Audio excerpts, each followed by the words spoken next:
Hola, soc Vicent Julià i això és el resum del Consell de Govern.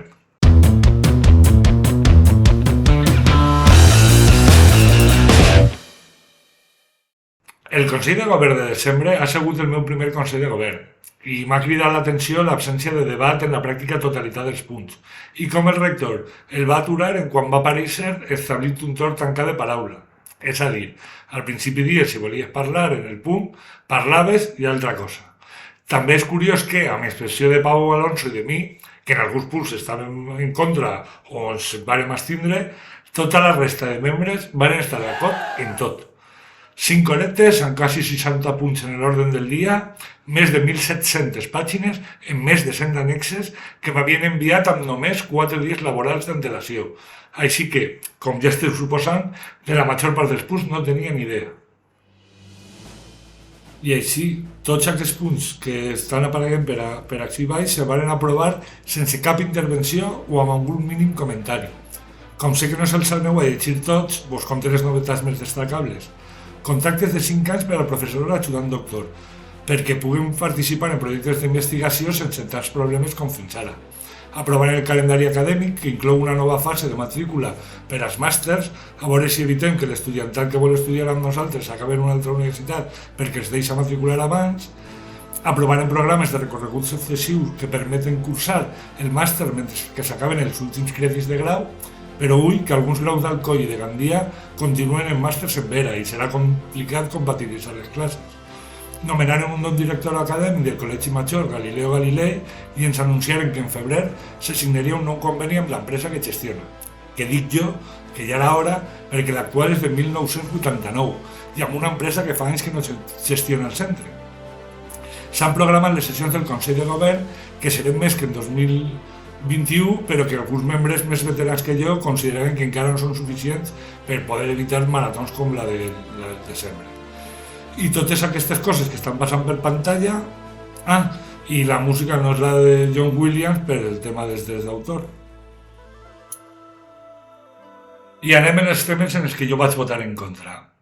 Començaré per les retribucions per mèrits de gestió del PAS de 2021. I què és això? Pues ara tracto d'explicar-vos-ho.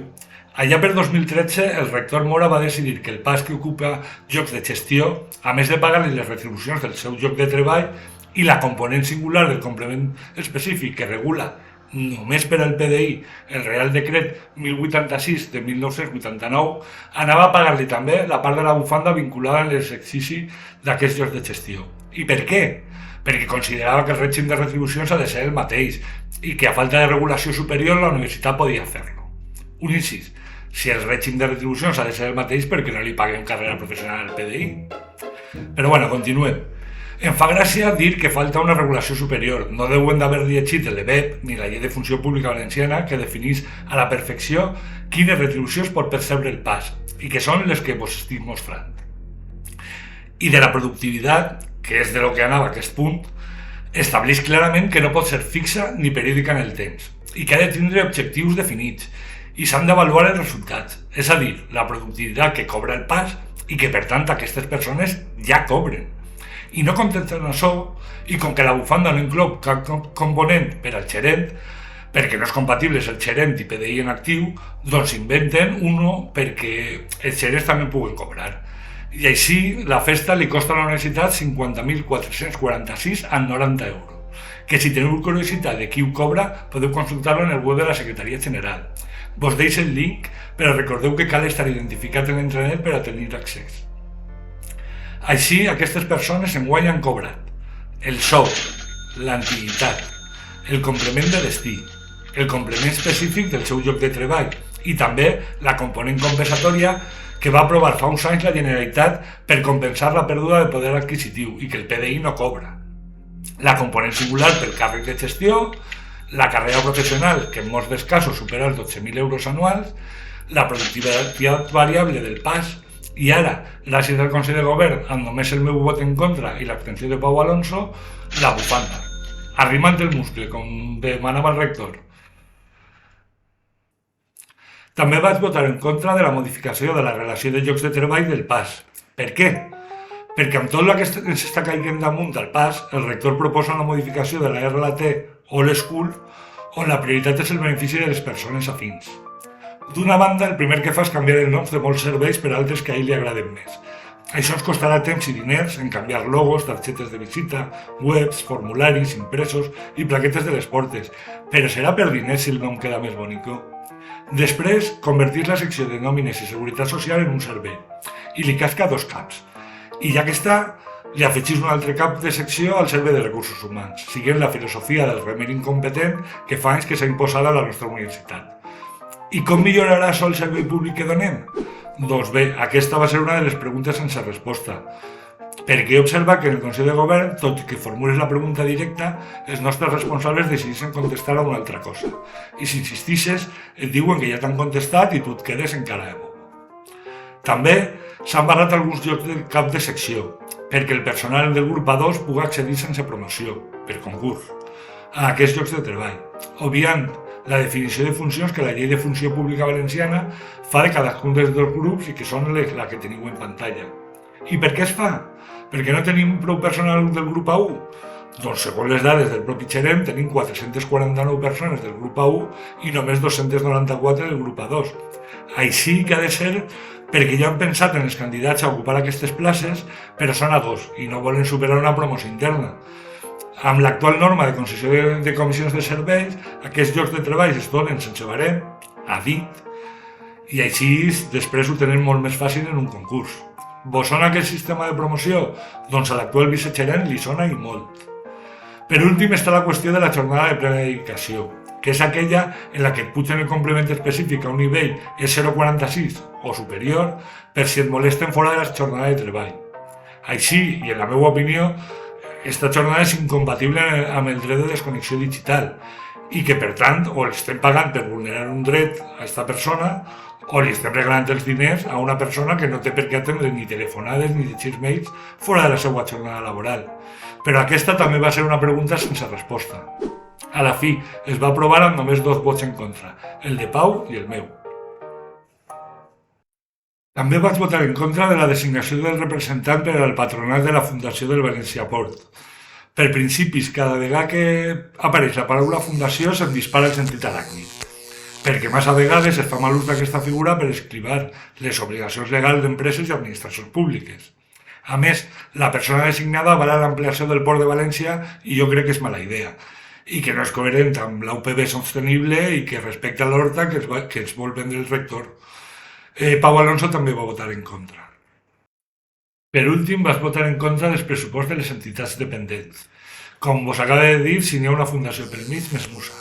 I més si la fundació és Servipoli, on jo pense que es vulnerarà el principi constitucional d'igualtat en l'accés a l'ocupació pública, perquè oferim ocupació pública i només a ells i les estudiants de la UPB.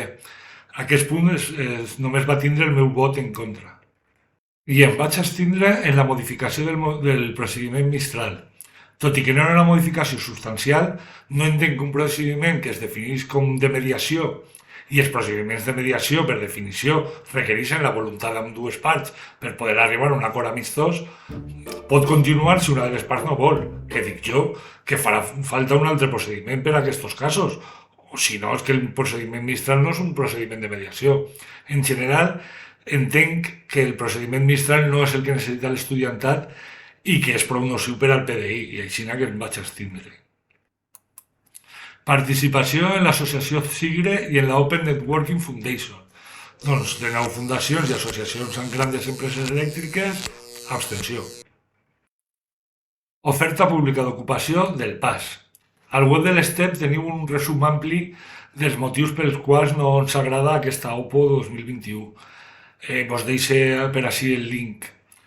En general, s'oblida un any més del personal laboral temporal que ocupa llocs estructurals, es fa promoció a la carta a algunes persones, però ens obliden de persones que, segons l'EPEP, tenen dret a promocionar el grup B amb excuses absurdes, condenem al personal oficial d'esports a una promoció interna amb grans temaris i exàmens per accedir a un lloc que només significa una millora de 100 euros mensuals, quan en el punt anterior havien permès, amb les barres del cap de secció, que altres persones passen a guanyar més de 1.000 euros mensuals sense examen ni temaris.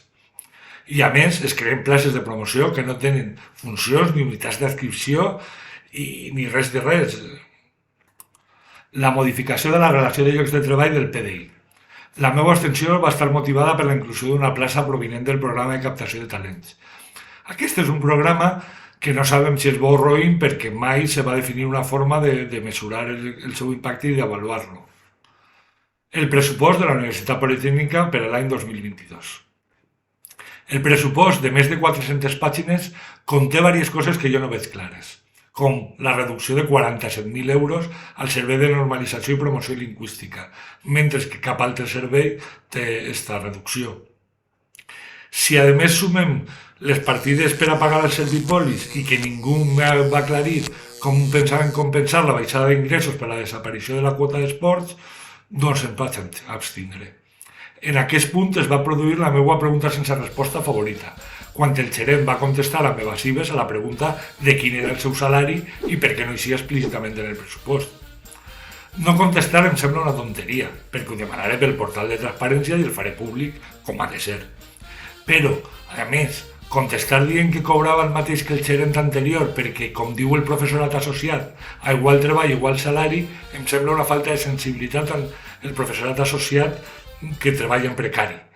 I també em sembla que tornarem a eixir en la premsa i en les auditories per pagar més del que permet la llei perquè ja ens passava en l'anterior gerent. Tot i que vaig votar a favor, n'hi ha un parell de punts que vos vull comentar. El primer és la creació d'una secció esportiva. No vaig votar en contra perquè no em semblava mal que els nostres equips participen en competicions federades, però tinc dubtes que invertir 100.000 euros, que és el que inicialment ens va costar, en aquest moment siga apropiat. També em generen dubtes els objectius que es persegueixen segons la documentació, sobretot perquè no s'ha definit cap indicador per avaluar l'acompliment d'aquests objectius. Li vaig preguntar al vicerector responsable, però va preferir fer broma dient que anàvem a guanyar tots els títols que entrar en el debat seriós que jo li plantejava. El segon punt va ser la modificació de la normativa de reconeixements de crèdits en les titulacions de grau i màster. Així va estar traslladant una reflexió que un company PDI m'havia enviat. La reflexió és la següent. Si la normativa pròpia permet reconèixer més crèdits que els que efectivament han cursat, se vulnera l'essència del crèdit ECTS com a una unitat normalitzadora de la mesura de l'haver acadèmic. I que l'excusa de que de vegades és molt difícil quadrar els crèdits l'hauríem de superar com ja s'està fent en algunes escoles de la nostra universitat. És important que si voleu que reflexions com aquesta s'escolten en el Consell de Govern, me les envieu. I arribem a l'informe del rector, que va ser gravat. I tot que a hores d'ara, que quan estic gravant aquest vídeo no l'he vist publicar, hem de suposar que es farà públic en breu. I així avancem cap al compromís de que els Consells de Govern ens retransmetran en tot allò que no siga confidencial. Vos recomano veure-lo sencer quan siga públic, però vos vaig a avançar algunes pinzellades del que ens va comentar. Nos va parlar de canvis normatius, que passen a l'OSSU després del canvi del ministre, la llei de la ciència i la seva preocupació perquè tingui un itinerari professional per al personal investigador, de la figura del professor substitut. També es va parlar de la convocatòria del sexenni de transferència, que sembla que està pendent d'un canvi primer en el Reial Decret de Retribucions del PDI, de la convocatòria del sexenni docent, que sembla aturat, i que, a més, nosaltres hem de modificar primer el nostre Docentia. També ens va parlar de la seva intenció de pagar els triennis al professorat associat, bé, però que de moment cal una autorització de la JUVEA que encara no tenim. També ens va comentar que no n'hi havia cap novetat en el pla de finançament plurianual, però que sí que n'hi haurà novetats en la Covid. Nos va parlar de premis i reconeixements que alguns companys han obtingut en aquestes dates i de que s'està treballant en la productivitat variable acadèmica, en pagar la productivitat variable acadèmica dels anys 2019 i 2020. Diu que estan treballant en l'argumentació legal, però que la culpa és de l'anterior equip per no pagar. És curiós perquè el nostre rector pertanyia a l'anterior equip, ahí sé que no va pagar, i estava sentat mentre ens deia això al costat del secretari general, que fa ara més o menys 2 anys ens va explicar a mi mateix que era impossible pagar perquè això no podia ser, coses de la vida. Després van vindre els informes dels vicerrectors. Primer el vicerrector Montserrat, que ens va dir que el Consell Social vol una oficina de mecenatge, que s'ha creat una recruiting office i que des de gener n'hi haurà un portal de crowdfunding gestionat per una empresa que paga el Consell de Govern. Mal rotllo. Després la vicerectora Gómez ens va parlar dels resultats de matrícula en les titulacions de graus i màsters i per últim la vicerectora Picó i el vicerector García Sabater ens van presentar els resultats de l'IDI i de transferència de l'any 2020. I per acabar, vos comento el que va passar en el torn obert de paraula. La major part de les intervencions va ser acomiadaments i agraïments per a la gent que ja no forma part del Consell de Govern i benvingudes per a la gent que s'incorporava, com era el meu cas. També Pau Alonso va demanar que almenys una part de la documentació estiguera en valencià i el rector va dir que intentaria que se redactara una part en valencià perquè sempre n'hi ha empreses i no n'hi ha temps per a la traducció. Jo li vaig preguntar al gerent que ara que s'ha aprovat la llei d'estabilització, pues que quin era el seu plan. I el gerent em va dir que tenia un anàlisi preliminar i que en breu el enviaria als sindicats. També li vaig preguntar al secretari general sobre la decisió de la Junta Electoral de no facilitar llistes de votació en les recents eleccions al Consell de Govern i per què aquest acord no era públic. El secretari em va dir que després de les eleccions al rector s'havia pres aquesta decisió i que si no estava publicada, doncs pues que ja es publicaria. Bé, veurem si es publica, quan es publica i de quina data s'acord. I fins així el meu resum del Consell de Govern. Espero feedback per saber si aquesta fórmula vos agrada o si preferiu el text redactat. També vos deixo per així el meu e-mail per a que pugueu enviar-me qualsevol comentari que estimeu oportú i el meu compte de Twitter perquè tenim pensat fer algun directe on puguem resoldre dubtes que vos sorgisquen. Gràcies i fins la pròxima.